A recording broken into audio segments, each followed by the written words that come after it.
नमस्कार छात्रों, सुधीर शर्मा क्लासेस पर आपका स्वागत है। आज हम पढ़ेंगे क्लास 9th साइंस का चैप्टर फर्स्ट और इसका लेंगे पार्ट पहला। चैप्टर फर्स्ट का नाम है हमारे आसपास के पदार्थ। इस पाठ के अंदर हम पढ़ेंगे पदार्थ क्या होता है, पदार्थ के अभिलाक्षणिक गुण क्या होते हैं, पदार्थ की भौतिक अवस्थाएं क्या क्या होती है। तो हम सबसे पहले समझेंगे पदार्थ के बारे में। हमारे आसपास हम कई तरह की वस्तुएं देखते हैं, कई तरह की चीज़ें देखते हैं, जैसे लकड़ी है, प्लास्टिक है, पानी है, हवा है। बच्चों, ये सभी पदार्थ कहलाते हैं।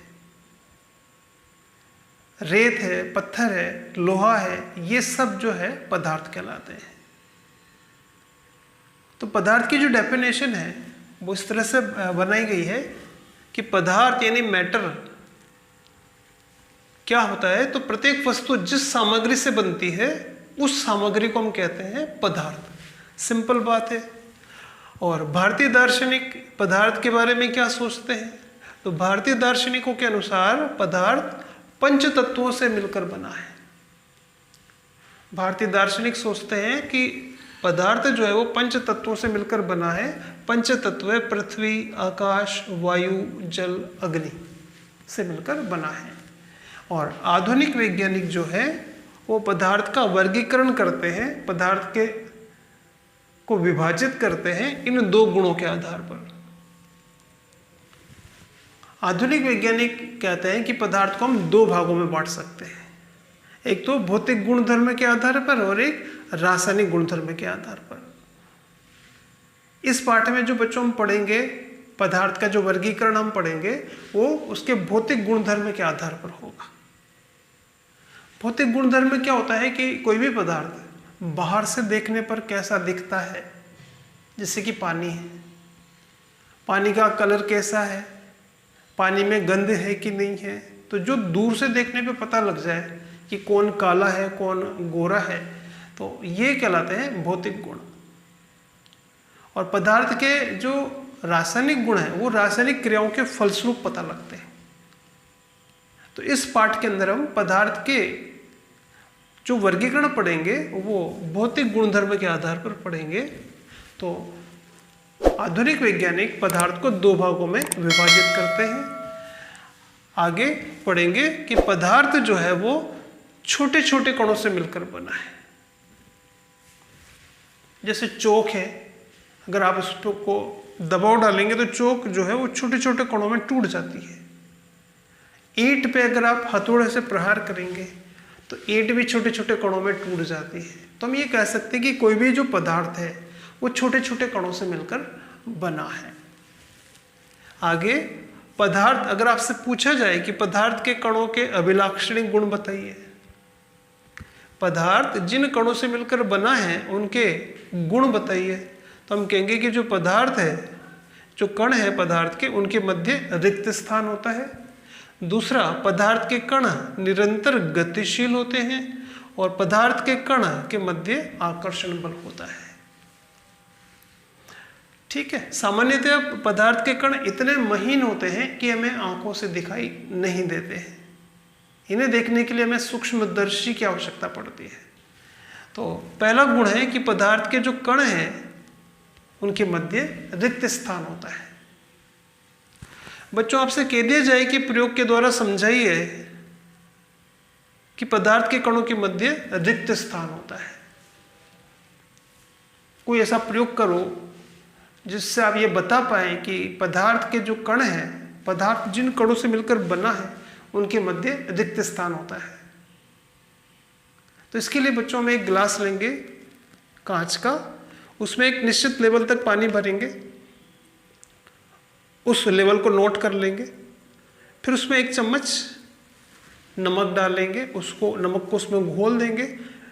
फिर भी अगर आप देखेंगे वाटर लेवल वही रहेगा, जो पहले था वही वाटर लेवल लगभग वही रहता है।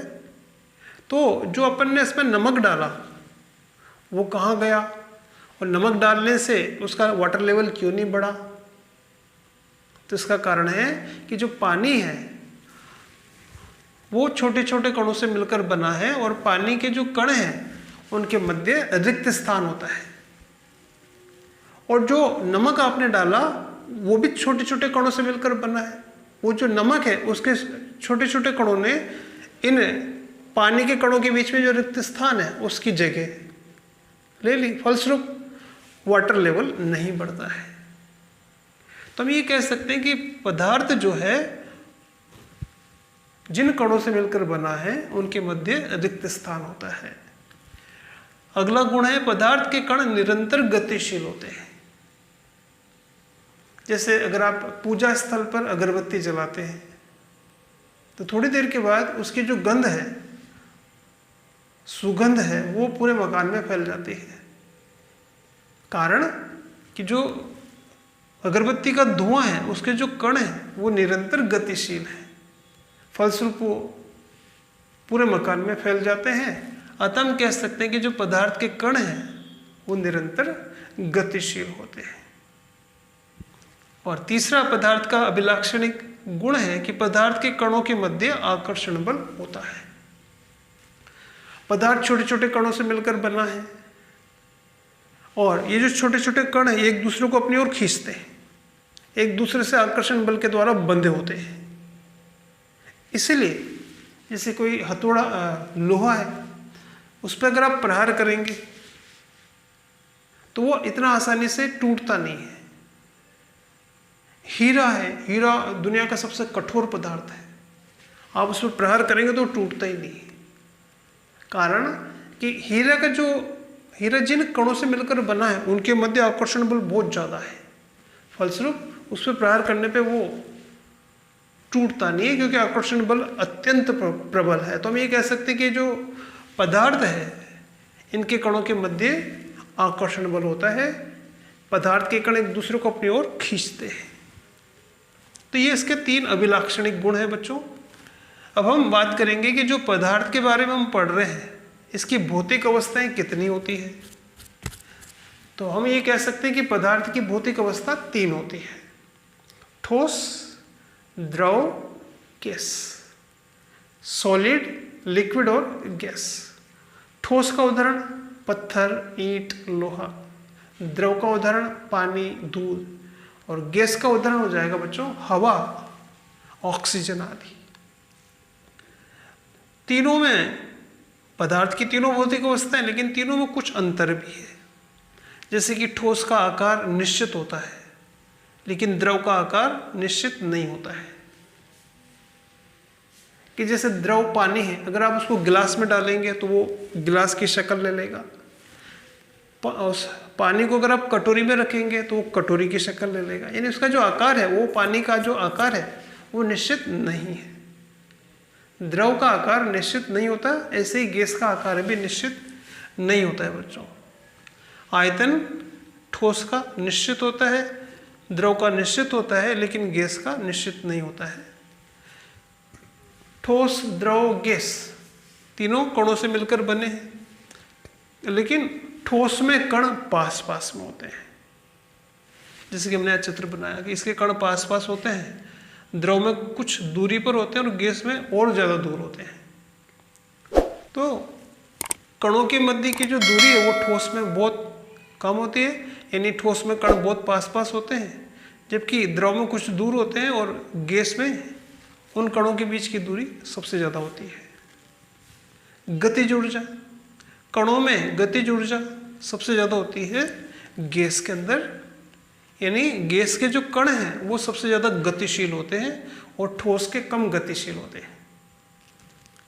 संपीड्यता, यह एक शब्द आ रहा है बच्चों, संपीड्यता।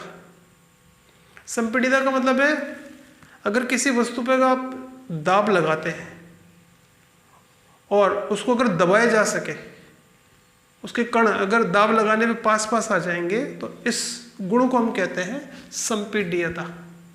क्या उसको दबाया जा सकता है? तो हम कहेंगे कि जो ठोस है उसको नहीं दबाया जा सकता। आप पत्थर को ऐसे दबाने का प्रयास करेंगे वो नहीं दबेगा। तो हम कहेंगे कि ठोस में संपीड्यता कम होती है, लेकिन गैस में ज़्यादा होती है, सर्वाधिक होती है। और इसी तरह से विसरण, विसरण का मतलब है बच्चों कण का एक स्थान से दूसरे स्थान पर जाना। जैसे अगरबत्ती का जो धुआं है उसके जो कण है वो एक स्थान से दूसरे स्थान पर चले जाते हैं, तो कणों की जो गतिशीलता है उसको हम कहते हैं विसरण। और सबसे ज़्यादा विसरण पाया जाता है गैस के अंदर, और सबसे कम विसरण पाया जाता है या लगभग नहीं होता है ठोस के अंदर। तो बच्चों ये पदार्थ की भौतिक अवस्था है, इसको हमने यहाँ पे टेबल बना के भी कुछ समझाया है। लास्ट में हम बात करते हैं कि पदार्थ के जो है भौतिक गुण क्या है। ऊपर से एक टॉपिक था, यहाँ पे हमने यहाँ लिखा है इसको, पदार्थ के भौतिक गुण या पदार्थ की विशेषताएं क्या है कि वो सभी चीजें पदार्थ कहलाती है जो स्थान घेरती हो और जिनमें भार होता हो। तो हर वे वस्तुएं जो स्थान घेरती है और जिनमें भार होता है, दोनों गुण होना चाहिए। जो स्थान घेरता है और जिनमें भार होता है वो सारी चीजें कहलाती है पदार्थ। तो पदार्थ की विशेषताएं हैं जो स्थान घेरता हो और जिसमें भार हो। तो यहां तक तो बच्चों एक सीधा पाठ है, इसका हम पार्ट सेकंड इसके बाद देखेंगे। कैसा आपको ये लगा आप मैसेज करके बताइए। धन्यवाद।